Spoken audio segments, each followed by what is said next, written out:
you might be wondering why I'm pushing my knees. Actually, I want to bring your attention to this movement that many of us, we do the same when it comes to hip flexibility.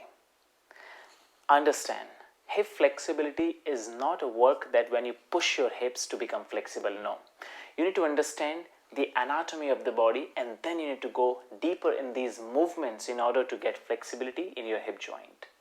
In today's video, we will cover few important effective movements which will definitely help you to become flexible so that you can do many advanced asana or hip opening asanas in yoga exercise. So let's get ready. Let's start.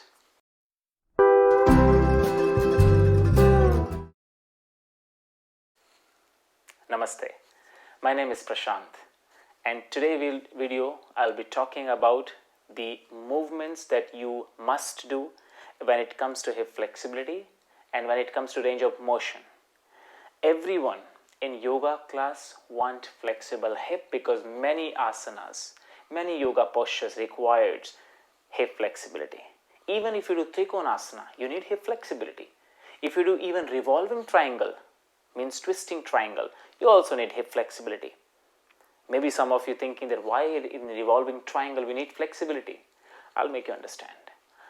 If you see, the hips are the center joint of the upper and lower body, and this joint, this complex joint, consists of 6 movements, and all these movements are very necessary to become to work with in order to become flexible.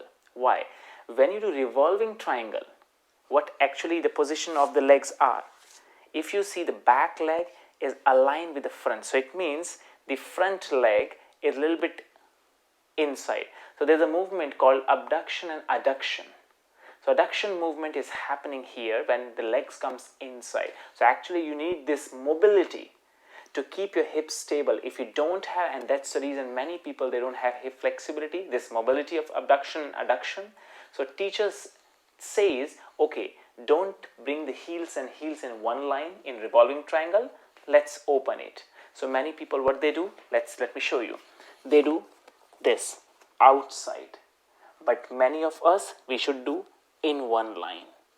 So this is some movement that you need to know, and you need to open it in order to do the postures correctly. Let's start how we can work with the hip joint. See, before going to the hip joint movement, we need to understand the movements of the hip socket. So the hips are very complex joint. It is not like a knee, which is only one movement, just open and close. Hips, very complex joint. So there are 6 types of major movements and many muscles which hold this socket in order to give you range of motion, in order to work with any other part of the body. Hips are tight, it means your spine also will be little bit restricted with many movements. So to open the hips doesn't mean that you are only working with the hips. To open the hips, it means you are also working with your spinal movement. Because if you don't have good extension with your hip joint, you will not have extension of spine in backward bending. So today we will work with these basic movement every day, try, and then see how much big change it can give you in your yoga practices. So there are 6 types of major movements that hip consist. The first is flexion, when you just bend like this, just when the legs comes towards your chest. This is one movement. Another is hip extension, when the legs goes behind. It's like a pigeon pose, like this. You do this way. This is hip extension. Then the another movement is when the legs goes outside. So when you do outside, the abduction and adduction when you go inside. Then it comes to another lateral rotation and medial rotation. Then circumduction when you move. These are the major joints movement that you need to work every day. If you think that you will do just a butterfly pose every day, and you thinking that you will become flexible in lotus pose, which is this, not possible. They both posture requires different hip flexibility, and that's the reason you will see some people, they are flexible in lotus, but the hips here in Baddha Konasana tight, because you need to work separately in this area. There are two ways to become flexible.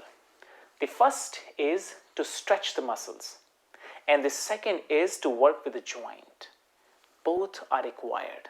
You're stretching the muscles, which will give you length, which will give you range, and you're working with the socket, which will improve the mobility. So the first movement that you have to do every day, that is extension. So very simple exercise I will teach you today that you can apply in your practice. So what is exercise? You come to the posture here. It's like Aswa Sanchalanasana, horse riding. You drop the knee, come up, place the foot on the down.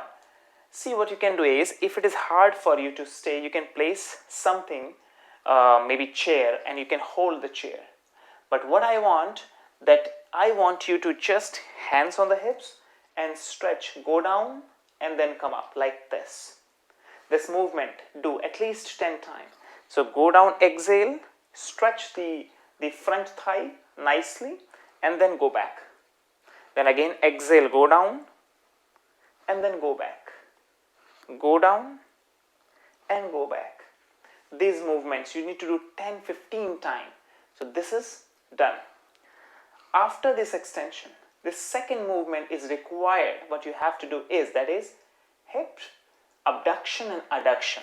So what I will do, I will just change another side because I did this leg. So I will show you from the left leg. But you have to try both leg same time. Don't switch like this. So now what we have to do is abduction, adduction. So there's one movement that you can try.